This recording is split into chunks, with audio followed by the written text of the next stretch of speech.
Salut et bienvenue dans Media Story. Histoire, portrait, affaires, Media Story, c'est le podcast qui raconte les médias.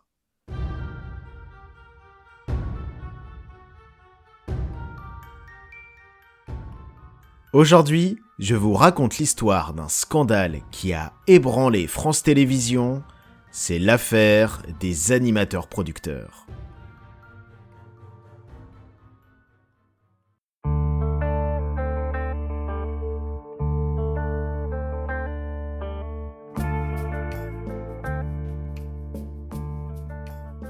La télé publique et l'argent ont toujours eu des relations tumultueuses. Preuve en est encore aujourd'hui avec les économies que Delphine Ernotte, la présidente de France Télévisions, a décidé d'appliquer. Aux grandes dames de ses salariés, animateurs et producteurs. Il y a 25 ans, le président de l'époque, Jean-Pierre Elkabbach, décide également de serrer la vis au budget de France Télé. Mais les choses vont se compliquer avec l'éclatement d'un scandale qui va faire vaciller le groupe et son président.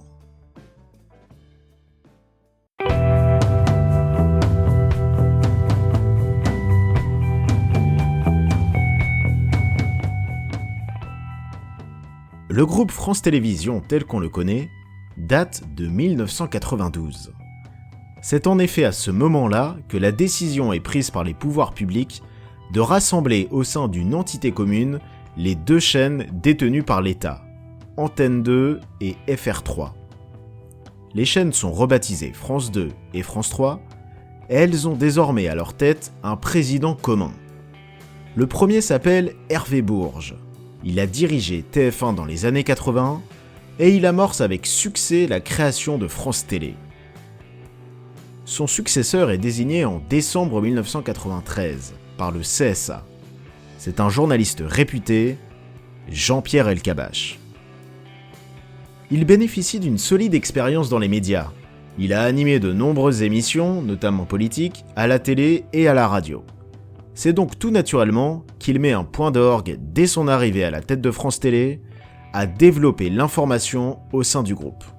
Et il n'hésite pas à se mettre en avant, en gardant sa casquette de journaliste, comme lorsqu'il choisit d'interroger le président de la République de l'époque, François Mitterrand, fin 1994. Avec l'optique d'amplifier l'audience de France 2 et France 3, Jean-Pierre Elkabbach clame haut et fort ses ambitions en déclarant la formule « Osons quand d'autres, à côté, sont fatigués, désenchantés et gagnés par le doute.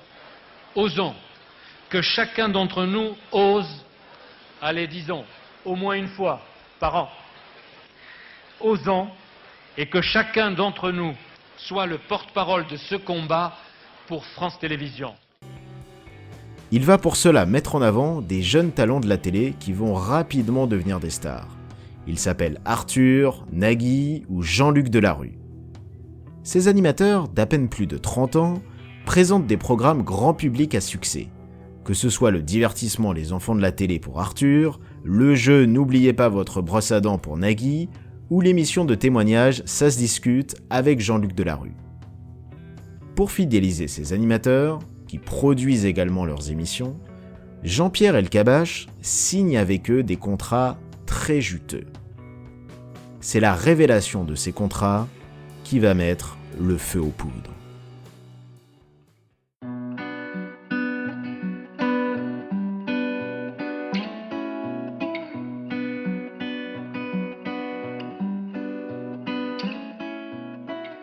Nous sommes à la fin de l'année 1995 et le président de France Télévisions, Jean-Pierre Elkabbach, est candidat à sa succession.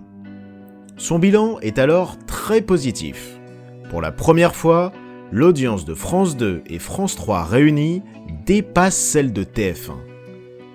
Seule ombre au tableau, la décision de mettre en place un budget restrictif pour France 2, contre l'avis de ses salariés.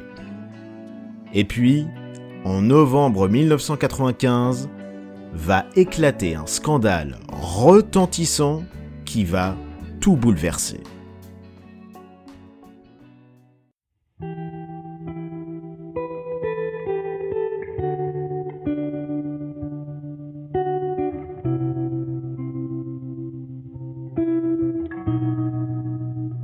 En novembre 1995, le député Alain Griotret, qui comme chaque parlementaire a accès aux comptes des télés et radios publiques, rédige un rapport sur les finances de la télévision.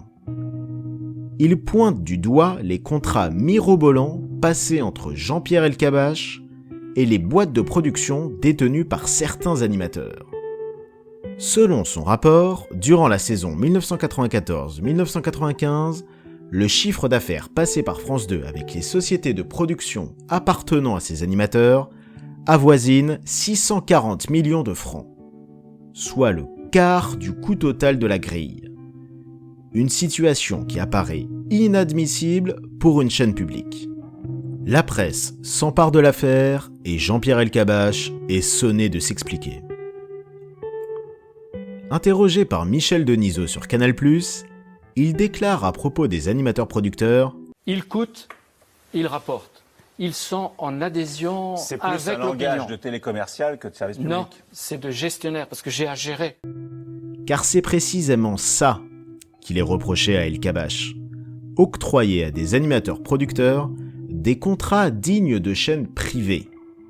Ce scandale met également en avant pour la première fois les montants alloués aux programmes de télé. Le public découvre alors le business des maisons de production. Ces dernières produisent des émissions pour les chaînes qui leur accordent alors de l'argent, beaucoup d'argent, pour les fabriquer. Une pratique qui n'aurait sans doute pas apparu scandaleuse si elle ne concernait pas le service public. Si la presse fait ses choux gras avec cette affaire, raillant France Télévisions, son président et ses animateurs-producteurs, il y a un programme qui va s'en emparer également et en parler largement. Ce sont les Guignols de l'info. L'émission satirique de Canal+, qui marche très fort à l'époque, se moque de l'affaire dans un sketch très remarqué, le gang des voleurs de patates. Mes patates! Appel à tous les contribuables, appel à tous les contribuables. Des animateurs du service public sont recherchés pour vol de patates. Mais pourquoi on fait la télé, c'est tout? Et ça, c'est pas du vol de patates, peut-être? France Télévisions, service public. Super! Le gang des voleurs de patates. À France Télé, on rit jaune. Jean-Pierre Elkabbach, devant l'ampleur que prend l'affaire, n'a plus d'autre choix que de renégocier les fameux contrats des animateurs-producteurs. Une nuit, il convoque les animateurs-producteurs dans son bureau et leur annonce qu'il doit revoir à la baisse les sommes qu'il leur octroie.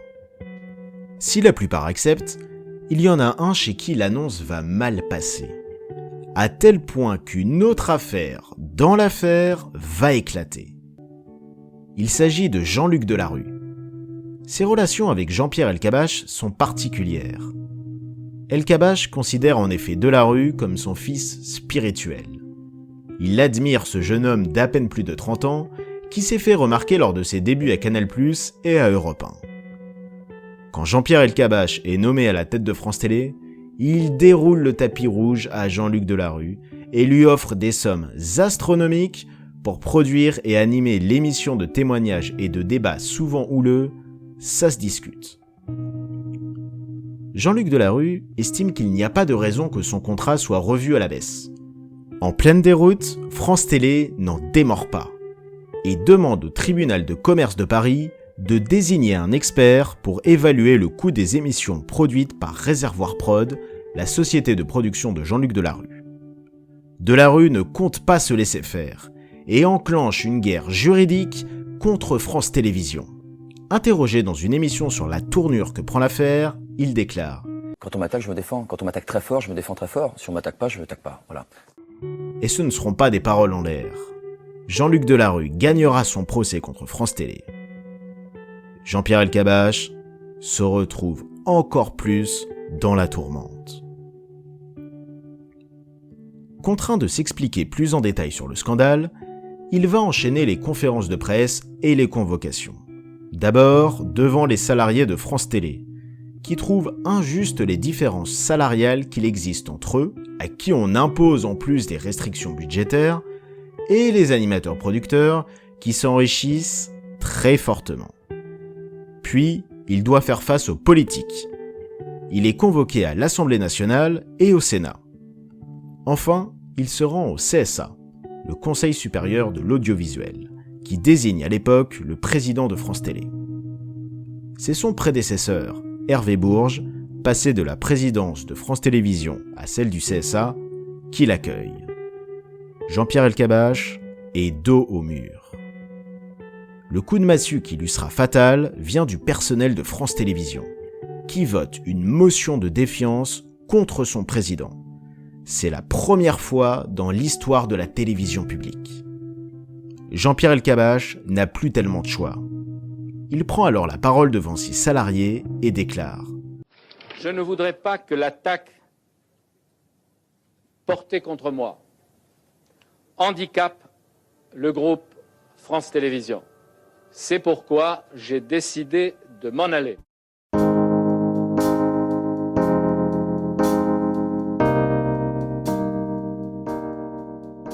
Règlement de compte contre Jean-Pierre Elkabbach pour certains, gestion abusive de l'argent public pour d'autres, le scandale des animateurs-producteurs aura eu la tête du président de France Télévisions et mis fin à une époque pour le groupe public, celle des avantages considérables accordés aux animateurs-producteurs, permettant alors de concurrencer fortement sa principale rivale, TF1. Ce qui fera d'ailleurs dire au patron de TF1 à l'époque, Étienne Moujotte, que la seule période de l'histoire récente où TF1 a souffert, a douté et aussi perdu, c'est celle où Jean-Pierre Elkabbach était président de l'A2 et de l'A3. Une déclaration qui ne passe pas inaperçue dans le PAF.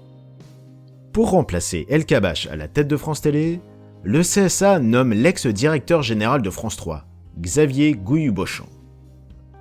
Interrogé au JT par Élise Lucet, il annonce la couleur. Sa gestion sera différente de son prédécesseur. Je m'attacherai à ce que nos deux entreprises, France 2 et France 3, qui sont financées en grande partie par des fonds publics, soient conduites dans la rigueur et dans la transparence. Je veillerai aussi à l'adhésion des personnels à l'évolution de leurs entreprises. Son objectif n'est alors plus de rivaliser à tout va contre TF1.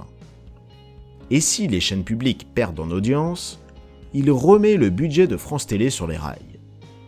Si l'affaire permet à TF1 de reconquérir des parts de marché, elle va également en profiter pour recruter deux ex-animateurs producteurs de France 2, alors dans la spirale du scandale, Arthur et Nagui.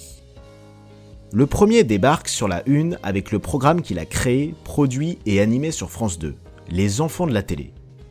Ironie de l'histoire, le programme, passé entre-temps sous le pavillon d'une autre maison de production, est revenu sur France 2 en 2017. Du côté de Nagui, il arrive sur TF1 avec une toute nouvelle émission, L'Appel de la Couette, dans laquelle il interroge des stars en pyjama dans un lit king size. Si le concept est original, les audiences ne seront pas au rendez-vous, et Nagui ne restera pas longtemps sur la une. Il reviendra alors sur France 2, où il finira par en devenir un taulier.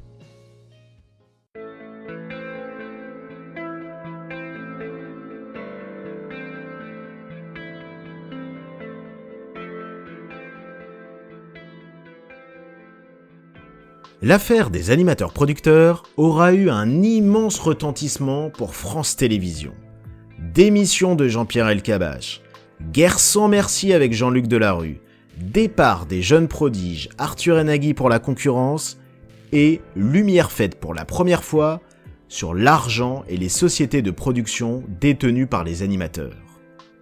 Argent, service public et télé, un cocktail détonnant qui aura alimenté un scandale sans précédent et fait trembler le PAF. Si le monde de la télévision n'a plus connu de pareille affaire, la question des rémunérations de certains animateurs-producteurs reste taboue quand elle est évoquée. Comme chaque question d'argent, finalement. Je tiens à 3 règles pour nous tous. La rigueur, l'éthique, c'est-à-dire, quand je parle d'éthique, la transparence des décisions, des perspectives, des ambitions, des organigrammes, des contrats. Et puis la 3e règle, de l'audace. j'ai envie de vous dire, ne suivez pas les modes, faites-les.